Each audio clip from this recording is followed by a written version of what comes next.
Well, the historian John Lewis Gaddis says that historians fall into two categories: lumpers and splitters.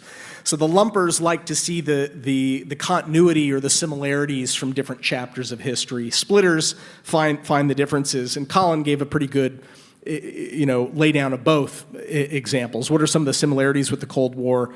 What are some of the differences? I think that also Rush gave a very good accounting of how Beijing views this competition, which is really in existential terms. I think that we do ourselves a favor by looking to the Cold War for the lessons that helped us prevail in that competition without the need for a hot war directly, which would have been disastrous between the United States and the Soviet Union.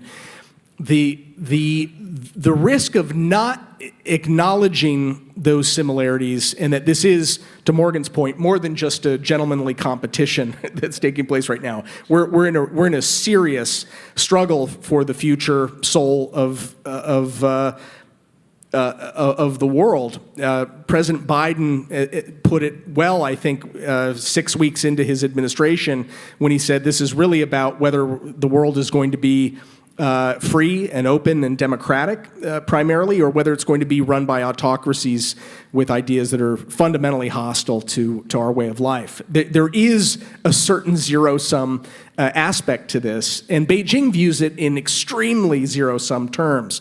So the advantage of us in acknowledging that a Cold War is being waged against us, and then looking to some of the great lessons how we won that Cold War, looking at I like how Rush put it, that there were different seasons of that Cold War.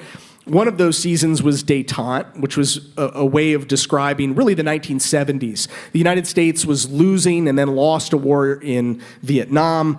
We were licking our wounds from that. We tried an approach whereby we would try to downplay differences with the Soviets. We would reduce overall our defense expenditures. We would try to silo areas where we could cooperate with the Soviets off from areas where we could, where we really had to compete head on with them. And in the end, I think the judgment of history was that set of policies was a failure for the United States. This was the Nixon administration, Ford administration, and early Carter administration policies.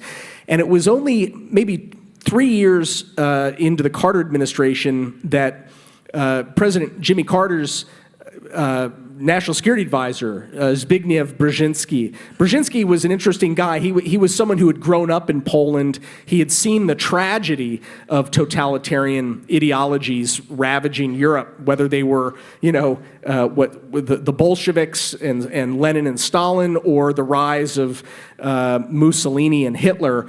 And he came to view détente as something that wasn't working, that the nature of this approach, where we would really try really hard to get along with the Soviets, was actually giving the Soviets a big advantage, because they would tie us up in things that we wanted while continuing to damage the interests of the United States and our allies by launching wars in Africa, in Latin America. They invaded Afghanistan.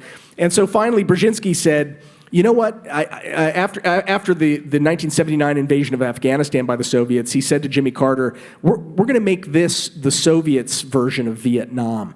And they shifted away from the policy of a détente. And that really set the table for President Reagan's entry into the Oval Office a little over a year later. And within a decade, he had won the Cold War, not by soft pedaling or looking for areas where we might be able to cooperate, but by calling out very candidly the things that the Soviet Union was doing, both to its own people, to repress them at home, but also their compulsive hostility towards us and our interests beyond their borders. I'll stop there.